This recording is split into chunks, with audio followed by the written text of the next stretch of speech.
Hey guys, welcome back to another video. In last episode we learned about mana, where it originated from, how you could use it, what it was used for, and overall just learning about mana. So yeah, today we will be looking at lesson in Magecraft number 5, Magic Circuits and Crests. So yeah, let's see what we're going to be looking at today, just learning about magic circuits. Because, that'll just help me out as well. Because most of these lessons will help me actually learn more about the Holy Grail War more, especially since, I've been looking at, well, at least currently right now, I'm looking at Unlimited Blade Work. So, yeah, it definitely helped me, learn more about that. Even if I've already looked at basically, two Holy Grails or two wars already. But other than that, though, I hope you guys will enjoy this. Make sure to like, subscribe, and let's get this reaction started. Brand new whip, got no keys. Tell them my clothes, no starch, please. Soon as you can go leave. Got M's in the bank like yes, indeed. Cartier glasses, I won't even Pikachu. Yellow Ferrari like Pikachu. I got him waiting and watching what he gon' do. Tryna pee what I do, tryna steal my moves. 2500 for a new pair of tennis shoes, the same price. And here we go with lessons 5. I covered the existence and proliferation of mana, both as it mana comes from the planet and the ode generated within our own bodies. Oh yeah, and the odes too, that lesson noted a contrast in yeah, because that was new to me as well. Are from one another in terms of raw ability. Two major factors play into why. Such is the topic for today's lesson: the importance and application of a mage's magic circuits, as well as how a mage family passes on its talents in the form of magic crests. Oh yeah, and we've seen that like a prime example, Ren. So yeah, we've seen that from her. Serve to convert their life force into mana. With keen knowledge of this, mages have been able to control their own circuits to manipulate the world, performing mysteries, or magecraft. Simply put, anyone without proficient magic circuits cannot practice thaumaturgy. Under normal circumstances, a human could not command the laws of nature, instead being but a victim to those laws.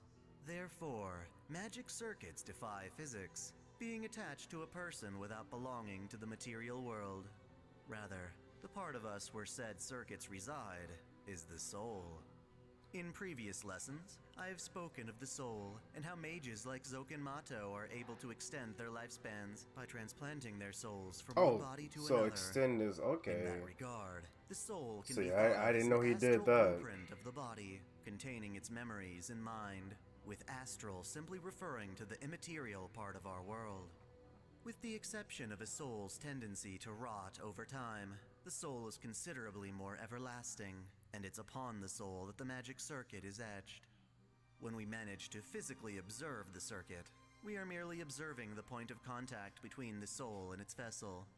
This very sight has led some to believe that circuits are actually a part of a mage's body, which is certainly misleading. Yeah, that's kind of what it looks like. You can literally see it on them through the human whenever brain. they use it. Thus, so long as a mage's brain is able to function, their circuits can be accessed even after the rest of their body is incapacitated.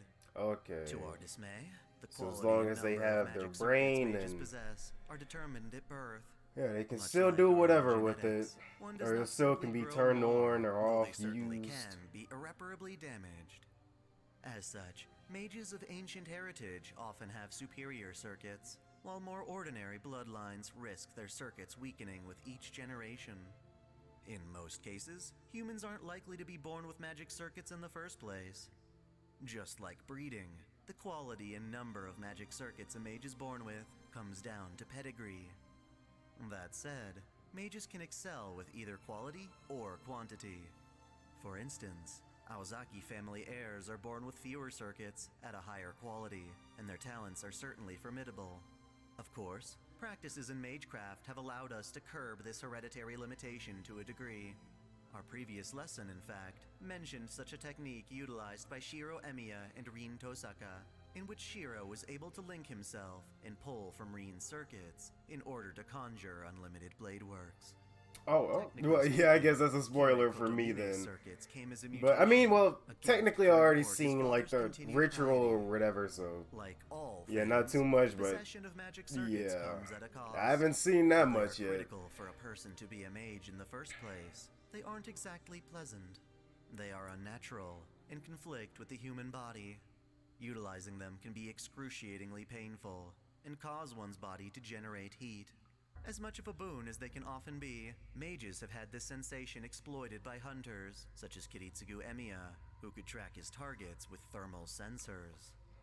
Thankfully, when used properly, most of this pain comes from first activating circuits.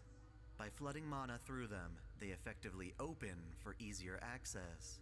That is, unless a mage is unaware of this process.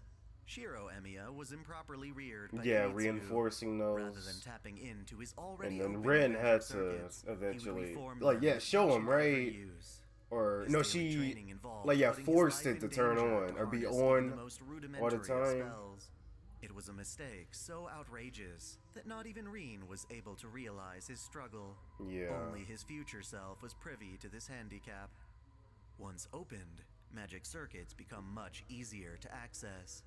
To invoke them, a mage simply needs a mental trigger, a cognitive visualization to symbolize their channeling. Shiro feels his circuits akin to the firing of a gun, the hammer slamming down, whereas Reen pictures a knife piercing her heart. The more immediate the trigger, the better, as mages with poor conditioning may be inadvertently trained to access their circuits only in times of danger or arousal. On average, a mage has approximately 20 magic circuits. Given the Aozaki's low circuit count, it's actually astounding that Toko managed to have this many. Reen, of more exceptional birth, has 40. Shiro 40, is in many ways okay. lucky and unfortunate. He could have been born without circuits, like most ordinary So was he people, got only like but one or instead he two? happened to have 27. Or on the While this 27, is okay. above average, the quality of these circuits is devastatingly poor. Yeah, because I They have actually low didn't know how capacity much they and were can using easily to be begin damaged if with. stressed too far, which given his temperament is frequent. The last point to note about circuits is that they aren't the only way for an individual to harness mana. In the case of Artoria Pendragon and Siegfried, both entwined with the blood of a dragon, have what's called a magic core. The blood within them serves as a mana-generating factory. Other mystic codes have the capacity to serve as mana reactors, such as Prelati's spellbook, which tragically fell into the hands of Gilles de Rais. While a mage's magic circuits determine their innate potential, wiser, more prestigious families think not only of themselves, but of their descendants. Any one mage can be quite gifted and talented on their own, but compounded over generations, mages have the capacity to grow ever stronger. This is thanks to what is called a magic crest. Essentially, a Oh, here you magic go. Okay, crest so is the created crest? when a mage engraves their own magical circuits onto their body, serving as an archive of their accomplishments. Unlike the circuits themselves, a magic crest can be transferred from one mage to another. This can supplement the number of magic circuits available to a mage, as well as pass on knowledge of certain spells, making them easier to cast. The more frequently this is done, the vaster the knowledge and potential of a family's later generations. For example, Reen Tosaka's magic crest is on her arm, and from it she inherited sub-circuits, Oh, that's the exact each same, providing her 30 more to access. like lining or whatever that they Fundamentals just for showed too. dual Okay. Magecraft, as well as spells like So Gundo, yeah, because I saw can be like easily the most accessed noticeable directly was like from a her C or craft. something or an I. Ultimately, this means So I that can see over they had the half same of Reen's design magical on it. capacity comes from her Or at least crest, on her which is arm there. amazing when you consider that she is already a biologically superior mage from the get-go. Yeah, we I can hope this conveys definitely just tell how that. important crests are. This vast potential more than justifies the strain involved with transferring them. Indeed, a magic crest can be transplanted in much the same way as an organ. In both cases, the genetic compatibility between donor and recipient is critical. Kairi Shishigo struggled with this, as he was rendered sterile, unable to produce a biological heir. He tried to pass his crest onto his adopted daughter, which caused her to die during the procedure. Ideally, a magic crest should be transferred in small portions over time, but that is not always an option, especially when a mage is killed. Such is the case for Reen. Her father, Tokiomi, due to the risk and outcome of the Oh, Fourth hold Holy on. Grail War, needed to expedite the transfer. While this succeeded, it continues to cause Reen pain until she grows accustomed to the crest in maturity. Oh, okay. She relieves the pain through the use of specialized medicinal herbs, which Yeah, carry okay, an so unpleasant that odor. Reen, at least though relieves the cautious about the pain. smell, masks it with perfume, a secret only divulged to her most intimate partner. Yeah, because I didn't know, Another like, downside yeah, he of had the to do it in magic small crest is that it can portions. only be transferred to one And someone like candidate. Tokiomi, he couldn't This do that in becomes an time, issue with so prolific mage families yeah, he'd have to that force produce many it children. in just that short amount of Coveting a time. family's crest has led to vicious internal feuds, or more tragically, cases like Sakura, who was adopted out of the family so that both Tosaka daughters could receive a crest of their own. Oh, yeah. In summation, all mages are born with magic circuits engraved in their souls. These are the mana pathways that allow mages to cast spells, and are generally determined by genetics and pedigree. How these circuits develop from generation to generation either makes or breaks the continued survival of a mage family. The only other controllable asset is a magic crest, the storing of mana in the form of shapes and sigils. While difficult to pass on, no one can deny the usefulness of crests in establishing a dominant mage family. Lastly, the practice of gathering and passing on a magic crest shares roots with another branch of Magecraft, rune spells. As such, I feel that covering runes will serve as a convenient segue into the various branches of Magecraft I aim to cover in further lessons. Oh, is that it? Oh, okay. So, yeah, I think. Oh no, he's gonna teach us about the runes next time. Then I guess, cause yeah, I thought yeah he usually say yeah what he's going to be showing us next time. But no, that's about it. Yeah. Okay. Well.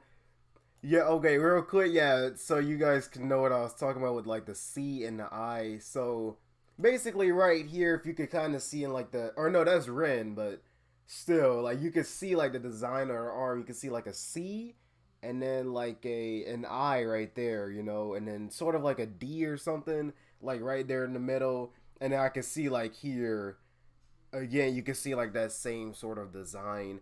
Even if not everything's the same, you can sort of still see that like sort of in the middle there. So yeah, just good to see like yeah, it doesn't change, right? There's like a specific design, I guess.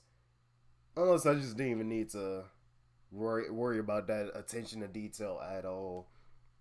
But yeah, these magic crests, yeah, definitely something you don't want to just force onto someone. Like, yeah, really take your time with it. But in Tokiomi's case, yeah, I mean, well, he didn't really know he was gonna die, but still at the same time, he sort of still like, yeah, did it in that short amount of time. And yeah, over time until Ren can finally, you know, not have to feel any pain, she at least can relieve that pain and at least, you know, not have to, you know, go through much. Cause yeah, I don't think I noticed that much at all.